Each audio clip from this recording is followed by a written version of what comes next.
Muy buenas noches, bienvenidos como siempre a Opina Bogotá, el espacio para la opinión y el debate aquí en el Canal Capital, en la televisión pública de nuestra ciudad. Un programa donde siempre hablamos del acontecer nacional, del acontecer de Bogotá, y hoy hemos decidido hacer un programa muy especial. Hay una preocupación enorme en nuestro país porque desde el 2016, desde enero de ese año a la fecha, según cifras oficiales, se contabilizan más de 400 líderes sociales asesinados en diferentes regiones de Colombia. Eso sin contar con las amenazas, con los hostigamientos. ¿Qué está pasando?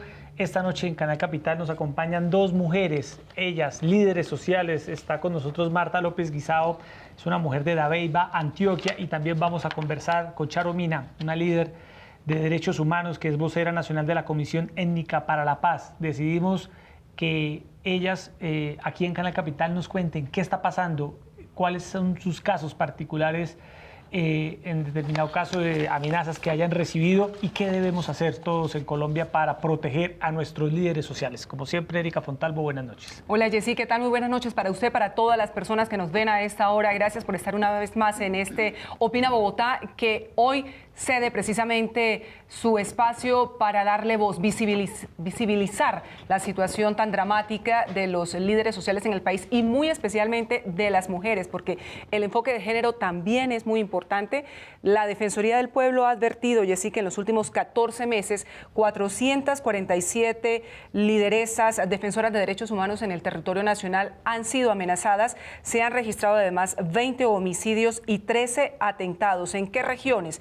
Principalmente Cauca, Antioquia, Arauca, norte de Santander, donde estas mujeres vienen o venían adelantando procesos comunitarios, claramente con un enfoque de debilitar el tejido social que ellas, con su trabajo, con su dedicación, con su entrega, han venido adelantando durante los últimos años. Y lo más lamentable frente a este informe que la Defensoría del Pueblo ha revelado es que en relación con estas acciones criminales contra las líderes sociales, contra las defensoras de derechos humanos, no hay, Jessy, una sola sentencia. Es realmente lamentable que esta situación se siga presentando en el país, donde tristemente solo es de dientes para afuera todas esas acciones que buscan proteger a las líderes sociales y en general a todos aquellos que trabajan en procesos comunitarios, procesos comunales, campesinos, defensa de las minorías étnicas en Colombia. Saludamos esta noche a Marta López Guisao. Marta, un gusto que esté con nosotros aquí en Opina Bogotá de Canal Capital. Buenas noches. Muy buenas noches. Para mí también es un gusto estar acá. Gracias por la invitación. Bienvenida. Gracias por conmemorar la vida. Bueno. Y aquí estamos para hablar un poco. Claro que sí. Muy Marta, bienvenidas a nuestro programa. Y también nos acompaña Charo Mina, la vocera nacional de la Comisión Étnica para la Paz, una líder social, defensora de los derechos de la población afro y de las mujeres afro. Charo, un gusto que esté con nosotros también aquí en Canal Capital esta noche, oriunda de Cali y Marta, oriunda de Dabeiba, Antioquia. Muchas gracias por la invitación. Bueno, buenas noches. Yo quisiera, Erika, que las personas conocieran la historia de vida de ambas mujeres, que iniciáramos así nuestro programa, porque muchos televidentes desconocerán quiénes son los líderes, quiénes son los líderes sociales. Ese es el nombre con el que se conocen, líderes sociales, pero detrás de eso hay unas historias de vida, en este caso de dos mujeres valientes que luchan en sus territorios por los derechos humanos. Sí, también historias de décadas de trabajo. Es que esto no es un tema, ahora desafortunadamente se ha venido conociendo en virtud de esa lamentable situación, insisto, de persecución, de asesinatos, que tampoco es nueva, ellas lo saben muy bien. Pero el trabajo que vienen adelantando las lideresas sociales en el país, las defensoras de derechos humanos, es de muchos años atrás, incluso en regiones donde el liderazgo lo llevan las mujeres. Los hombres están ahí acompañando, pero quienes llevan la voz cantante, Marta, son las mujeres. Sí. ¿Cómo es su historia? Bueno, mi historia comienza desde muy chica, terminando mi bachillerato en mi municipio que se llama Dabeiba. Siempre en los últimos años siempre se conforman como pequeños subgrupitos en el grupo grande. Entonces éramos 5 mujeres y 2 compañeros hombres, que pues nos gustaba mucho irnos para el campo. Y en esas idas al campo notamos que había muchas personas, niños, jóvenes, adultos, mujeres y hombres que no sabían ni leer ni escribir. Entonces nuestro proyecto de trabajo social que debe hacer uno cuando va a terminar su bachillerato, lo decidimos enfocarlo en irnos a algunas veredas a enseñarle a leer y a escribir a esas personas que no... A mediados de los 80 fue esto. Yo me gradué en Sí. el 86. Por eso. Sí, en ese tiempo, pues la educación era nula para las campesinas y los campesinos.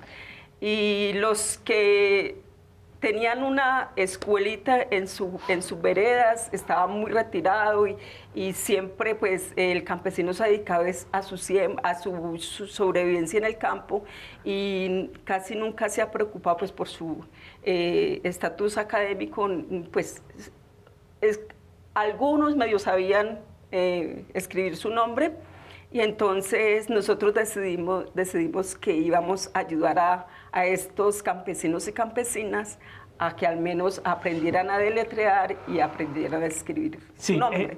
Marta, tenemos entendido que en el año 2017, infortunadamente, una hermana suya es asesinada. Sí. Usted fue perseguida en el centro de Bogotá, salió hacia Venezuela, regresó en el año 2013 y hoy tiene medidas de protección de la Unidad Sí. Nacional de Protección, Erika. ¿Qué fue lo que pasó? A ver, en todo ese recorrido que hemos dado, pues nuestra familia es una familia de mujeres, somos una familia matriarcada, todas mujeres cabezas de familia desde mi madre, todas con esa visión de líderes sociales, porque desde los más viejos hasta los más chicos tienen esa proyección. Entonces, nuestro problema de desplazamiento empezó en el 91, desde la región de Urabá. Nos desplazamos hacia Medellín. En Medellín, pues, como llegan todos los desplazados en este país, con una mano adelante y otra atrás. ¿Quién la saca de Dabeiba? No, de Dabeiba nos saca mi mamá, pues mi mamá y mi papá se separan y mi mamá queda a cargo de 6 hijos sin empleo, entonces se va hacia Urabá a buscar empleo. Yo me quedo terminando mi bachillerato en Dabeiba. Cuando se agudiza mucho la situación en Urabá, que para nadie es un secreto que Urabá fue un fortín de sangre, yo creo que si alguna región en Colombia está bañada de sangre es el Urabá, sobre todo las bananeras. Allí se agudiza el conflicto y yo hacía parte de la Junta de Acción Comunal del barrio donde vivíamos, mi mamá y mis otras hermanas también. Y debido al asesinato del presidente de la Junta de Acción Comunal, nos toca salir porque también somos amenazadas y salimos hacia Medellín. En Medellín, pues, llegamos a pagar arriendo donde menos nos costara. Se da una posesión de tierras, una recuperación o una invasión, como se le pueda decir, y nosotros nos vamos allí a recuperar, pues, a hacer nuestras viviendas. Era una posesión de tierra en donde la mayoría de la gente que vivía allí era desplazados de Urabá, sobre todo trabajadores de las bananeras, sindicalistas y todo esto. Allí pues empezamos de cero, organizamos nuestro barrio, organizamos las calles, pues como un barrio, sí. Como un barrio, entre paréntesis, como con vida digna. Sí. En esta situación se le solicitó ayuda a la administración de Medellín en ese tiempo y pues nos negaron la ayuda porque era un barrio ilegal y que ellos no podían ayudar a la gente que estaba allí porque era un barrio ilegal, a las empresas públicas para los servicios públicos tampoco. Entonces nosotros decidimos organizarnos y sacar nuestro barrio adelante. Construimos las casas comunitariamente. Hoy trabajamos en la casa del vecino y así, por convite, como le decimos en Antioquia. En la organización del terreno, o sea, cuando se repartieron los lotes, dejamos los terrenos para donde se iban a organizar las cosas comunes como la escuela, la iglesia, la guardería. Nosotros pensamos en todo, la unidad deportiva y todo esto. Entonces empezamos a formar nuestro barrio y como no sé si fue que yo nací para esto, también vi la necesidad de que había muchos niños sin educación, niños y niñas.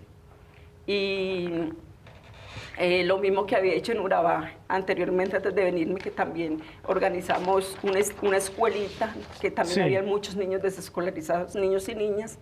Y allí, en esta invasión del barrio La Herrera, que queda por Calazán, hicimos como un diagnóstico de cuántos niños y niñas teníamos desescolarizados y habían más de 200 niños y niñas que no iban a la escuela. Lo uno, porque no tenían muchos documentos, porque les tocó salir a la carrera, entonces no tuvieron tiempo de recuperar sus documentos en donde estaban estudiando, los otros porque no tenían cómo económicamente, o porque también la escuela quedaba muy lejos. Entonces buscamos ayuda, buscamos apoyo con el padre de Blanquizal. En ese momento no recuerdo el apellido, pero se llamaba el padre Roberto. Él era un sacerdote de nacionalidad canadiense. Con él y con una hermana, Angélica Lopera, de una comunidad religiosa, también ella nos apoyó mucho y empezamos a construir esa escuelita. Mientras que hacíamos eso, pues no podíamos dejar a los niños sin escuela, entonces empezamos a dictar clases. Había un lugar que era como un parque donde había muchos árboles, ahí acomodamos a algunos niños, los otros en los bailaderos, los otros en los ranchitos. No os cuente toda la historia. Es que, pero es absolutamente apasionante porque ahí se ve el liderazgo todo lo que ha hecho Marta en ese tema de la educación, que luego ya ha venido convirtiéndolo en su propósito de vida, ya desde la perspectiva como líder comunitaria. Y luego vamos a volver sobre el tema ya, Jessy, de las amenazas y el desplazamiento que una y otra vez sufrió doña Marta, pero démosle paso también a doña Charo para que, como vocera nacional de la Comisión Étnica para la Paz, lideresa social, defensora de los pueblos negros, de las mujeres negras puntualmente, nos cuente también su historia. ¿Cómo comienza? ¿Qué le despierta esa lucha que lleva tantos años y que sin lugar a dudas siempre ha estado también amenazada, cuestionada, perseguida? Bueno, fundamentalmente yo soy una mujer negra afrodescendiente, soy una activista, mujer feminista, y yo crecí en un contexto como una niña negra, en un contexto pobre de discriminación, de exclusión, de muchas situaciones de injusticia, ¿no? Yo nací en un barrio en Cali que fue, una vez se abolió la esclavización, en algunas de las plantaciones, algunas de las haciendas que habían en el valle, particularmente en Cali, en esta parte del suroriente de Cali, una hacienda que era parte de los Caicedo, una parte de las familias más poderosas y esclavistas en la región. Algunas personas descendientes de esclavos, de personas africanas esclavizadas, tuvieron un espacio, un terreno que era parte de esa hacienda, y allí se constituyó un barrio de personas descendientes de gente africana. Yo vengo de ese contexto, yo nací en ese barrio y pues era un contexto de gente negra, uno de los sectores más desfavorecidos, más excluidos de Cali. Todavía lo es, todavía continúa siendo parte de ese cinturón de empobrecimiento y de despojo que existe en Cali, ligado muy cercano al distrito de Agua Blanca.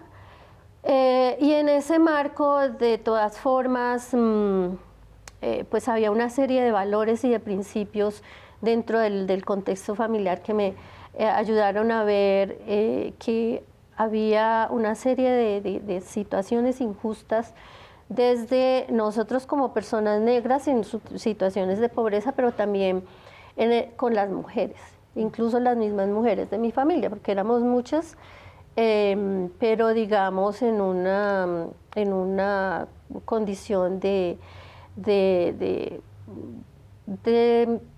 minimizada, ¿no?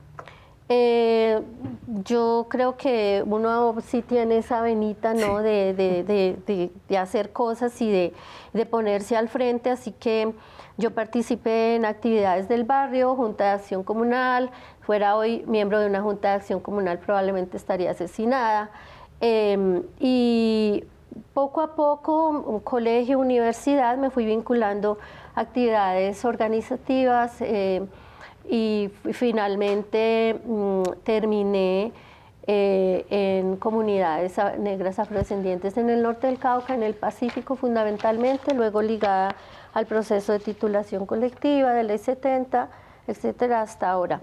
Pues ha sido un camino, sí, efectivamente larguito, pero también, digamos, con bastantes dificultades en general, como persona, como mujer negra, pero también en el marco de lo colectivo, como parte de una comunidad y de un pueblo.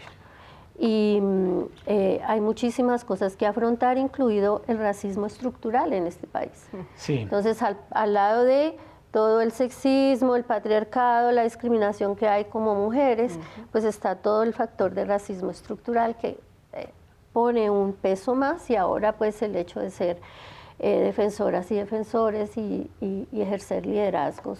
Bueno, ahí están, Erika, resumidas las historias de vida de ambas mujeres que defienden los derechos humanos, que son líderes sociales. Yo quisiera preguntarle, Marta, para entrar ahora sí como tal en este problema que está viviendo el país con los líderes sociales, desde su perspectiva, desde su experiencia, desde el conocimiento que usted tiene de estos problemas tan serios en las regiones.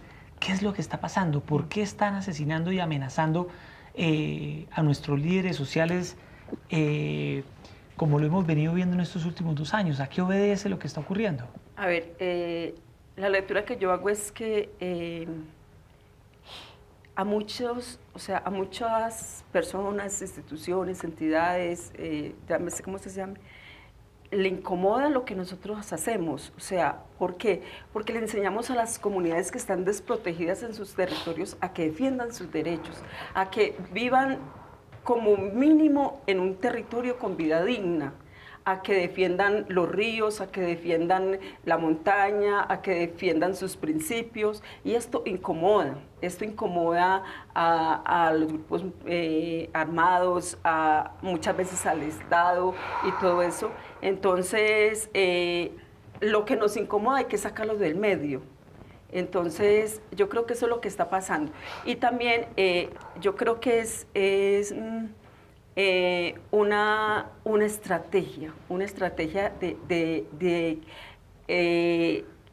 que las multinacionales entren a los territorios a apoderarse de las riquezas que hay allí, de los minerales, del agua. Entonces, no es algo, como dice el ministro de Defensa, es que los matan por líos de falda o que los están matando por problemas personales. No son problemas personales, son problemas colectivos, son problemas que nosotros como líderes sociales y como defensoras de derechos humanos visibilizamos ante el mundo, porque es que nuestro trabajo no es solamente allí en la región con las comunidades, nuestro trabajo consiste también en visibilizar lo que está pasando en las regiones, cómo viven las comunidades, cuáles son sus necesidades, y nosotros entonces lo que hacemos es visibilizar, y eso incomoda.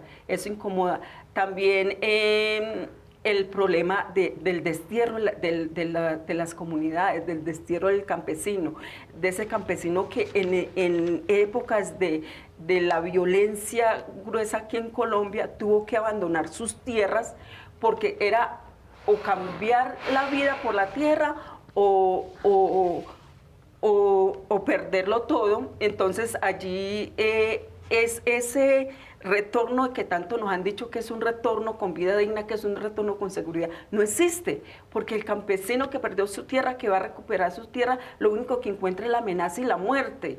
Entonces también es eso, porque hay un interés por la tierra, hay un interés por todo estas riquezas que hay aquí en Colombia, y no es un interés solamente de las empresas colombianas, sino de las empresas multinacionales, y si nos damos cuenta, el Estado le ha venido entregando poco a poco los territorios a las multinacionales. Entonces eso incomoda que nosotros como líderes sociales y defensores de derechos humanos le digamos a la comunidad, hombre, es que usted tiene derecho a su territorio, usted no tiene por qué abandonar su territorio, pero tiene derecho a ese territorio, pero con vida digna, con educación, con salud, con alimentación digna, con recuperación de sus semillas originarias.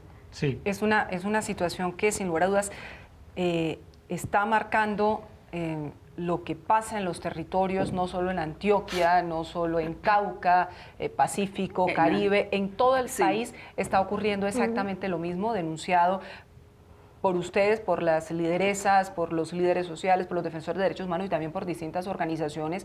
El procurador Fernando Carrillo decía recientemente que es un tema precisamente de defensa de los derechos sociales, porque claramente se ha convertido en un negocio y los derechos sociales no son justamente negociables. En el caso del trabajo que ha venido adelantando Charo con las comunidades negras, también existe una intencionalidad de distintos sectores, Charo, precisamente para evitar que esos derechos sociales, económicos, culturales de las comunidades negras sean reconocidos, de, digámoslo con franqueza, desbaratar todos los procesos comunitarios alcanzados. Sí, claro. Para nosotros es claro que toda esta situación violenta, que como usted bien decía, no es de ahora, ¿sí?, que se está viendo ahora, que finalmente hay una atención sobre esa situación, pero es una situación que particularmente nosotros estamos viviendo desde hace más de 25 años, cuando cambió la Constitución Nacional y hubo un reconocimiento de la gente negra en este país con derechos específicos colectivos, por ejemplo, cuando hubo una visibilización como pueblos étnicos, indígenas, afrodescendientes, y se empezó a desarrollar un proceso de reconocimiento del derecho al territorio, a la titulación colectiva, se incrementa la violencia en los territorios contra las lideresas, contra los líderes, contra la gente negra, contra los pueblos negros e indígenas. Y si usted mira hoy, buena parte de ese incremento de la violencia que estamos viviendo está en territorios donde, y ya hay caracterización de esos factores, donde las lideresas y líderes que son asesinados, amenazados, desaparecidos, las mujeres violadas, etcétera, están relacionados con sus acciones de defensa de derechos territoriales, con restitución de tierras, con, como bien lo decías, con formas de organizarse para garantizarle condiciones de vida digna a la gente. Y en nuestro caso particular, nosotros sabemos muy bien, y es parte de lo que es importante que hoy en día empiece a salir, que las razones de estas violencias tienen raíces profundas, intereses enormes. Aquí hay poderes, aquí hay que tienen que ver con esos intereses económicos, hay intereses legales y hay intereses ilegales, ¿no? Hay economía ilegal, hay la economía minera, la economía extractiva. Las políticas económicas en este país son factores de amenaza y nos hacen más vulnerables. Entonces, nosotros, entre más defendemos, en la medida en que se empezó a dar titulación colectiva, se incrementó la violencia en los territorios, se incrementó el desplazamiento, se generó el despojo territorial de la gente negra.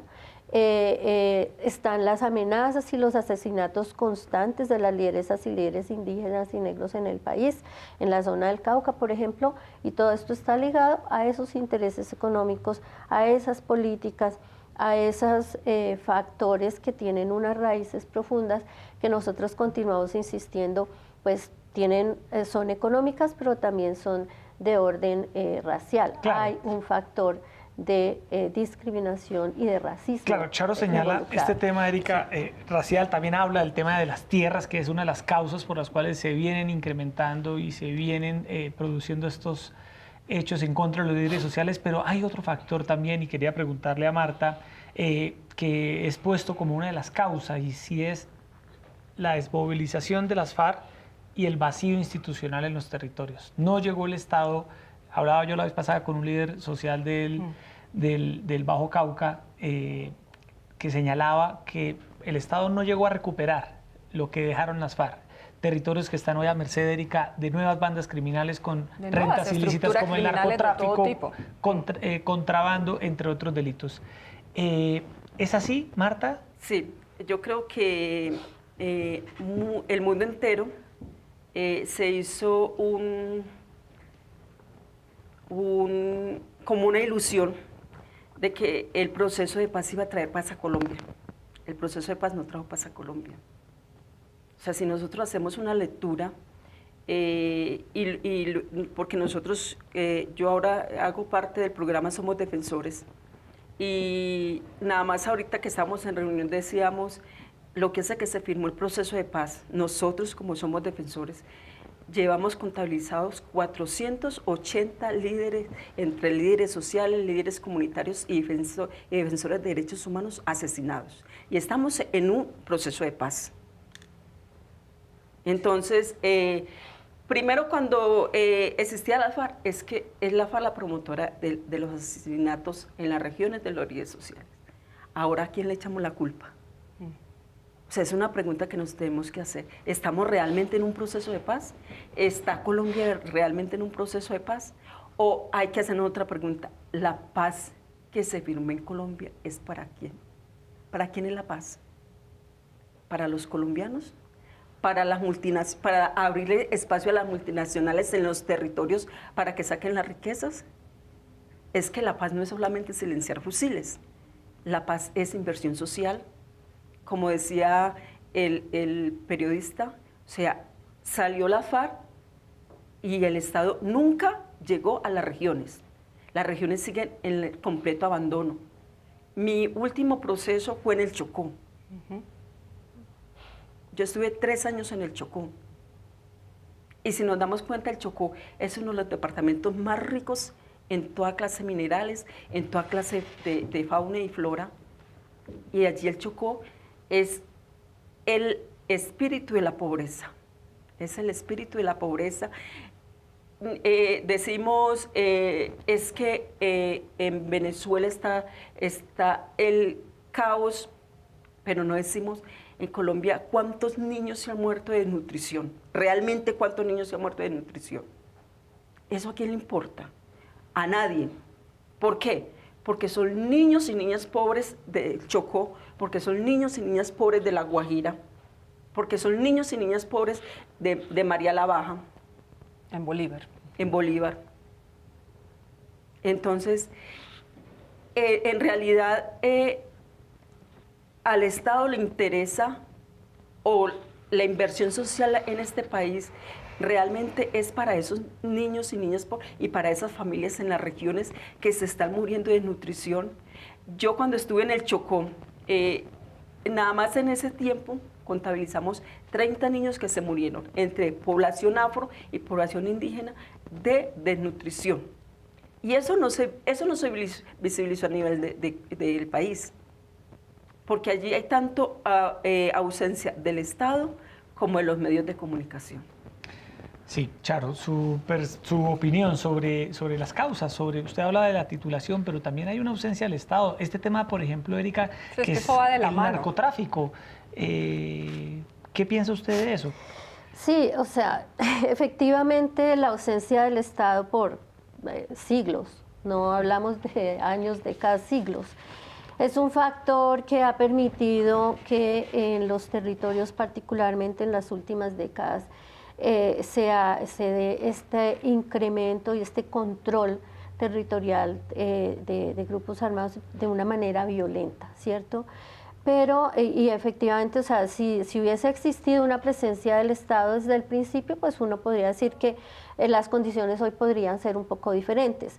Pero yo sí quiero también llamar la atención un poco sobre cuál Estado y cuál papel del Estado, porque no siempre el Estado, y ese es uno de los problemas que tenemos nosotros en los territorios, no siempre el Estado está en una función de beneficiar. Para el caso de los pueblos étnicos, nosotros tenemos dificultades cuando el Estado no respeta los derechos de los pueblos étnicos. Nosotros tenemos dificultades cuando hay políticas económicas extractivas que promueven la minería industrial y que detrás de la minería viene la minería ilegal que genera y ha generado pues tanta violación de los derechos de los pueblos étnicos, de las comunidades de las mujeres en los territorios.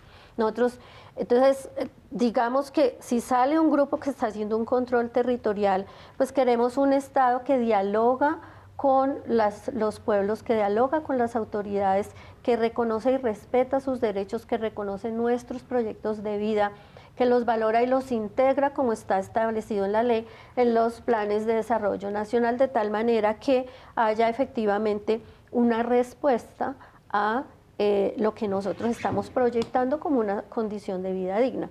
Entonces, si bien es cierto, hace falta una presencia del Estado, también es cierto que es necesario que sea un Estado que efectivamente es garante de los derechos de los pueblos étnicos.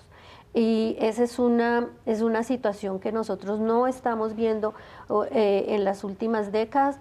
El tema de paz, efectivamente, ponemos mucha esperanza en que pueda este acuerdo darnos vías para construir condiciones de paz, pero se necesita un Estado más dispuesto, un Estado que efectivamente mire a los ojos de los pueblos étnicos, se siente con las autoridades, respete los acuerdos que hacemos, respete y cumpla los diferentes acuerdos que hemos establecido y integre en el contexto del desarrollo nacional lo que para nosotros constituye vida digna, buen vivir. Claro, Charo lo menciona muy bien, es el Estado, porque es que esto no es un gobierno, ¿no? El tema de los gobiernos trasciende, viene el uno, viene el otro, pero es el Estado, el incumplimiento del Estado que efectivamente genera desafortunadamente condiciones para que estas estructuras criminales o organizaciones al margen de la ley o incluso los mismos grupos del Estado cometan todo tipo de abusos y bien lo sabe Marta, que ha sido víctima también de operaciones como la Operación Mariscal y la Operación Orión en Medellín. El tema de la protección, porque si bien es cierto que se necesita un Estado dialogante capaz de entender las necesidades de los pueblos indígenas, de los campesinos, de las minorías étnicas y demás, en este momento hay unas amenazas que se extienden en todos los territorios precisamente a la labor de los líderes sociales, de las lideresas, de los defensores, de las defensoras. ¿Qué tipo de medidas se deberían adoptar? Porque claramente las autoridades del gobierno nacional o regional dicen, mire, es que no podemos colocarle un vigilante a cada líder comunitario en el país. Entonces uno se pregunta, ¿cómo se puede garantizar la protección de esas mujeres, de esos hombres que están trabajando hoy por sus territorios? Medidas de protección comunitaria, pero incluso vemos que esas no son suficientes. ¿Qué dice Marta? ¿Qué dice Charo? A ver, yo creo que una de las cosas para llegar al fondo del problema es que el Estado diga quién, o sea, y es una pregunta que le hacemos los líderes y defensores de derechos humanos, o sea, diga a carta abierta, ¿quiénes están matando los líderes y defensores de derechos humanos? ¿Quiénes están matando los líderes comunitarios? Y que ponga, haga acciones sobre eso. Tú decías que una protección comunitaria. Yo estoy de acuerdo. ¿Por qué?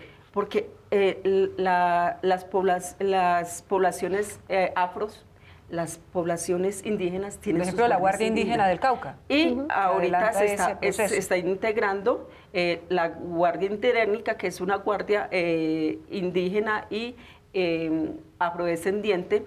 Y por lo general, ahorita todas las comunidades campesinas, todas las comunidades afro y todas las comunidades indígenas nos hemos hecho ese propósito de conformar nuestras guardias campesinas, nuestras guardias indígenas y nuestras guardias cimarronas, nuestras guardias interétnicas, porque sabemos que el Estado no nos va a proteger, porque sabemos que nosotros tenemos unas amenazas que están vigentes y que están seguras que las van a ejecutar, Nosotros tenemos dos problemáticas. La una es cómo ayudarle a las comunidades que están en las regiones a que aprendan a defender su territorio, a que aprendan a organizarse, cómo apoyarlas para que aprendan a conocer sus derechos. Y tenemos otra problemática que es mirar cómo nos autoprotegemos nosotros mismos de estos que nos están amenazando, de estos que nos declaran objetivo militar. Entonces, nuestra vida se desarrolla en esos dos ejes. Y entonces no tenemos solamente el riesgo de nosotras como lideresas sociales, sino que está el riesgo también de nuestros hijos. Porque es que nuestros hijos, cuando no nos alcanzan a nosotros, nuestros hijos son también declarados objetivo militar, como le pasó a los niños de nuestra familia. Ellos fueron declarados objetivo militar también.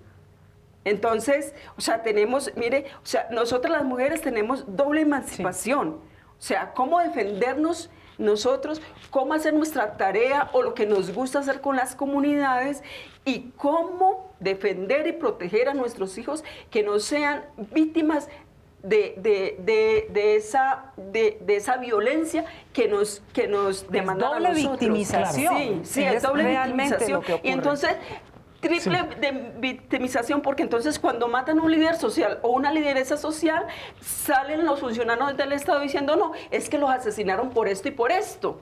Entonces, pero nunca dicen, los asesinaron por ser defensoras de derechos humanos. Marta y Charo, pero ¿quiénes son? ¿Quiénes están detrás de estas amenazas? ¿Quiénes son? ¿Qué tipo de actores? ¿Qué tipo de organizaciones armadas ilegales? ¿Quiénes están amenazando a los líderes sociales hoy en el país? Bueno, mira, eso es precisamente lo que le estamos pidiendo al Estado, que investigue, que hurgue en las raíces y que brinde a los responsables no solo materiales, sino intelectuales. Las raíces de esto vienen, o sea, ¿quiénes son? Hay regiones donde son los empresarios los que pagan a los grupos armados. Tuvimos situaciones en el norte del Cauca donde eran los mineros ilegales y compañías mineras las que pagaban a los grupos armados de toda clase para asesinar y amenazar lideresas y líderes. Pero yo quiero, volviendo un poco a tu pregunta y para llegar al quiénes son, también decir que el tema de la protección es un tema de seguridad integral, ¿no? Entonces, una de las cosas que venimos discutiendo con el Estado, con la unidad de protección, en el marco de la protección colectiva, ¿sí?, es que es nuestra propuesta y que para nosotros es la respuesta a una protección real, es que hay que mirar la seguridad integral. ¿Seguridad integral qué quiere decir? Seguridad integral quiere decir que cuando amenazan a una persona, como bien estabas diciendo, eso tiene unas implicaciones, eso se genera, es como la cosa esta de dominó, ¿no? Sí, un efecto dominó. Efecto dominó, exacto, que genera unos impactos enormes en efectivamente la familia, pero también a la comunidad. Por ejemplo, a mí me preguntan constantemente, ¿usted ha sido amenazada? Yo no he recibido un panfleto donde esté mi nombre. Yo no he recibido una llamada que me diga la vamos a matar por tal cosa. Pero yo soy de una organización donde el 60% de nuestros compañeros y compañeras están amenazados, asesinados, desaparecidos, descuartizados, violadas y empaladas. Niñas, tenemos niñas de nuestras comunidades, de nuestras organizaciones. Eso es un impacto. Yo me siento amenazada. Entonces yo no necesito recibir un panfleto.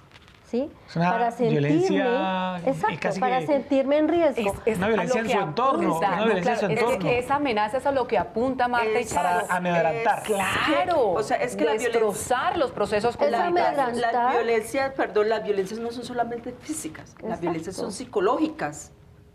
Porque ese efecto dominó que dice la compañera da unos resultados. Yo ahora, por ejemplo, después de lo sucedido con Alicia, yo me he dedicado a ese autocuidado y lo he hecho con las mujeres de algunas regiones. Alicia es su hermana, Sí, que fue asesinada en Sí. diciembre de 2017. en el mayo, el 2 de marzo. Ok. Entonces, ¿por qué? Porque, o sea, en todo ese trabajo que yo hago, me he especializado en eso, en el trabajo con las mujeres en las regiones. Y las mujeres guardamos muchos dolores. Y ese dolor es de esa violencia política que hemos vivido en este país durante 60 años, durante 70 años, durante que pasó la campaña libertadora, hemos vivido una violencia extremadamente fuerte. Entonces, es que la protección no es solamente entregarte un teléfono, entregarte un chaleco o entregarte un guardaespaldas. ¿Y en dónde está la otra protección? Esa protección psicológica, esa protección espiritual. Porque es que nosotros no solamente somos carne, nosotros somos mente, espíritu y todo eso. Entonces, eso es lo que dice la compañera, una protección integral. Sí. Además, con el tema de mujeres, perdóname, Yesenia, Claro. porque hay que ponerse en la piel de las mujeres, de las líderes sociales, de las defensoras. Ahí está la violencia sexual, Claro. que es un componente que es Fuerte. absolutamente devastador. Y simplemente basta una amenaza de ese tipo frente a niñas, frente a jóvenes, para que ya ese entorno de una mujer defensora de derechos humanos, de una lideresa, resulte impactado y que ellas renuncien a esa defensa, que renuncien a esa actividad. Es que ese es un tema, pues, Sí. por supuesto, lamentamos enormemente lo que está pasando también con los hombres, pero la extrema vulnerabilidad de las mujeres es incalculable. Sí, Sí. yo quisiera, Y Erika, dígamelo a mí que he escuchado unas experiencias de las mujeres en las regiones. sí, yo quisiera, Erika, que aprovecháramos ya estos minutos finales porque a veces este es el canal público de Bogotá, Canal Capital, y a veces en una ciudad como Bogotá o en las ciudades importantes del país, Erika, no se tiene conciencia de lo que está pasando en las regiones En los territorios. de nuestro país. Así es. En un país centralista, lo que pasa en las regiones muchas veces, Bogocentrismo. infortunadamente, Se pasa queda en las regiones. desapercibido. Yo quisiera que en estos minutos finales, tanto Marta como Charo le hicieran un llamado a esas personas que nos están viendo y que por muchas razones, a veces por desconocimiento, no saben lo que está pasando con los líderes sociales, que les hagan un llamado, una invitación a que todos estemos atentos para cuidarlos, para protegerlos, para que puedan hacer su trabajo en los territorios. Marta. Pues yo creo que el llamado es que no nos, o sea, que lo que está sucediendo con los líderes sociales, con los defensores de derechos humanos, con los líderes comunitarios, no se quede solamente en que son un número más, un muerto más. No, tenemos que tener conciencia de lo que está pasando. Tenemos que preguntarnos qué está pasando en este país. O sea, ¿cuál es la raíz del problema? Yo sí quisiera como que en verdad en Colombia se sepa la verdad del origen de la violencia.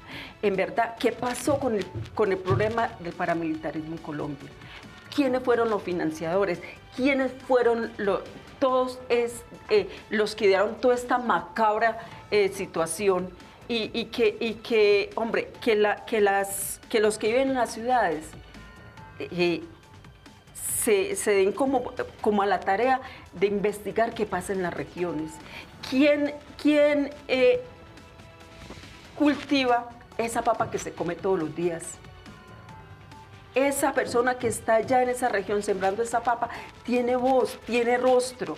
Los muertos, los defensores de derechos humanos, los líderes sociales, los líderes comunitarios tienen voz y tienen rostro. No somos una estadística más. Tenemos una historia y esa historia se corta en el momento en que nos tenemos que salir de esa región, en el momento en que somos asesinados, en el momento en que somos amenazados. ¿Qué pasa con ese proceso que se quedó allá? Se acaba. Charo. Se acaba. Su mensaje Claro. de Y cierre, es Charo. lo que buscan, acabarlo. Eso es lo que buscan. Yo creo que, bueno, hay mensajes para diferentes sectores realmente. Y yo creo que hay que pellizcarse. Este es un mensaje realmente para toda la sociedad civil, para toda la sociedad colombiana. Es necesario pellizcarse porque hoy en día todos y todas somos vulnerables. Este no es un tema de defensoras y defensores solamente, este es un tema de que cualquier persona que esté en contradicción de algo va a estar sufriendo, va a ser víctima en un momento dado. Este es un tema de polarizaciones, este es un tema de que quien no se muestra de acuerdo entonces es enemigo y se convierte en un objetivo militar. Este es un tema en el que hay diferentes intereses que se benefician de estas condiciones de violencia en las que estamos viviendo, entonces hay que pellizcarse, es importante que nos pellizquemos. Este es un mensaje también para los perpetradores, la gente violenta, o sea, estos hombres que violan a una niña de 6 años, que la torturan, que la cortan en pedazos, ¿cierto? Esto es un mensaje para esa comunidad alrededor de esos hombres, para que no podamos continuar siendo insensibles a esta situación que está pasando, porque hoy es esa niña, mañana es la suya, es su hermana, es su mamá, es su tía, ¿cierto? Y es de todos los niveles, porque esto ya no es ni siquiera una situación de clase social, esto no es una situación, es muy racial, sí, pero tampoco es de clase social. Y finalmente es un llamado, el 26 vamos a tener un evento importante, y es un llamado a que demos un grito por la vida. O sea, que llenemos de vida todos los espacios, las calles, las emisoras, la radio, los Twitter, todos los espacios, gritando por esta necesidad de que se respete la vida, de que se vuelva el valor de la vida. Una vida con dignidad, una vida libre de violencias y una vida donde todas y todos tenemos derecho a opinar, a disentir. Entonces, el 26 de julio a las 5 de la tarde estaremos convocando a toda la sociedad para que desarrolle diferentes actividades, Twitter, salga, haga bulla. Claro, participe. Y a las 6 de la tarde tenemos una hora cero, que es la del grito. ¿Sí? Bueno, cualquier cantidad, hay todo que el estar país para todos que con los líderes sociales a apoyarlos. Sin duda. Bueno, interesante programa, un gusto, Erika, una necesidad también escuchar a estas mujeres, escuchar sus historias, porque a veces la gente no conoce, no sabe, no se entera. O simplemente mira hacia el otro Sí, o lado. mira hacia otro lado. Es que hay una dosis Claro. de cinismo en este país. Indiferencia. muy grande. Yo creo que no Y es de tanto indolencia. Sí. es de insensibilidad. Sí. O sea, la violencia política, social y armada que ha vivido este país nos ha convertido en personas insensibles. Sí, todo forma parte de lo habitual, de la rutina. Y lo otro es Y que de Colombia, corrupción. o sea, ha sido declarado supuestamente el país más feliz, pero es que en Colombia pasamos de una masacre a un carnaval, Imagínense. de una masacre a un partido de fútbol. Entonces, así nos han convertido en esa insensibilidad, en ese, o sea, en Sí. ese caos que ya, o sea, estamos sobreviviendo. Estamos de acuerdo, Marta. Gracias por estar ambas mujeres aquí esta gracias noche por en nuestro su trabajo, programa. por su Y gracias por valentía, su trabajo y su valentía. Claridad, sin Gracias. Un duda. gusto para Ustedes, nosotros Marta. escucharlos. Marta, que tenga una muy buena noche. Muchas gracias y hacia adelante en esa lucha. Siempre. No me voy a bajar ni las manos, ni los pies, ni nada. Bueno, eso Voy a está seguir en mi bien, lucha. eso está bien. Admiramos su valentía. Lo mismo la suya, Charo. Gracias por estar esta noche aquí en Canal Capital, en la televisión pública, donde hacemos un programa para que ustedes puedan expresar sus puntos de vista.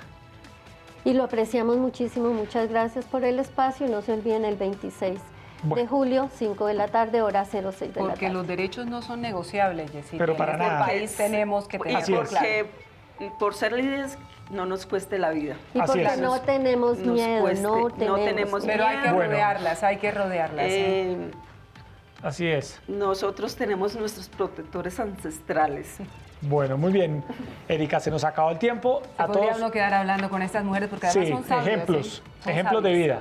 A todos ustedes, gracias por estar, como siempre, en sintonía de Opina Bogotá. Sigan con toda nuestra programación en Canal Capital y, como siempre, los esperamos mañana a las 8:30 p.m. en este espacio donde conversamos de los temas que le interesan a la ciudad y al país. Muy buenas noches. Gracias.